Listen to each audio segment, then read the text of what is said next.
ಎಲ್ಲರಿಗೂ ನಮಸ್ಕಾರ. ನಾನು ನಿಮ್ಮ ಕನ್ನಡಿಗ ಕಹಸ. ನುಡಿದಂತ ನಡೆದ ಮೇರು ಪರ್ವತ ಅಂದ್ರೆ ಅದು ಡಾಕ್ಟರ್ ರಾಜ್ಕುಮಾರ್. ಡಾಕ್ಟರ್ ರಾಜ್ಕುಮಾರ್ ರವರು ಶ್ರೀ ಗುರು ರಾಘವೇಂದ್ರ ರಾಯರ ಭಕ್ತರಾಗಿದ್ದರು. ಅವರು ಎಲ್ಲ ದೇವರ ಭಕ್ತಿ ಗೀತೆಗಳನ್ನ ಭಕ್ತಿಪೂರ್ವಕವಾಗಿ ಮನದುಂಬಿ ಹಾಡಿದ್ದಾರೆ. ಅವರಿಗೆ ಕೋಟಿ ನಮನಗಳು.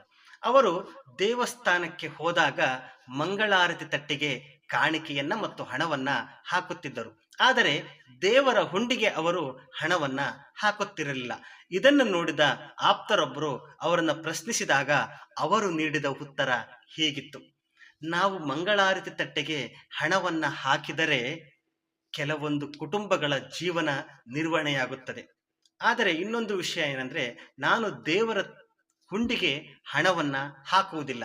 ಏಕೆಂದರೆ ದೇವರಿಗೆ ಹಣವನ್ನು ನೀಡುವಷ್ಟು ದೊಡ್ಡವನು ನಾನಲ್ಲ ಎಂಬ ಆಧ್ಯಾತ್ಮಿಕವಾಗಿರ್ತಕ್ಕಂಥ ಮತ್ತು ಸರಳತೆಯ ಉತ್ತರವನ್ನ ಅವರು ನೀಡ್ತಾರೆ.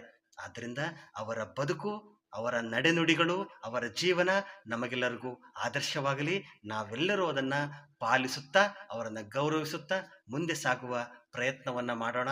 ಕನ್ನಡ ಕೊಬ್ಬರೆ ಡಾಕ್ಟರ್ ರಾಜ್ಕುಮಾರ್. ಧನ್ಯವಾದ.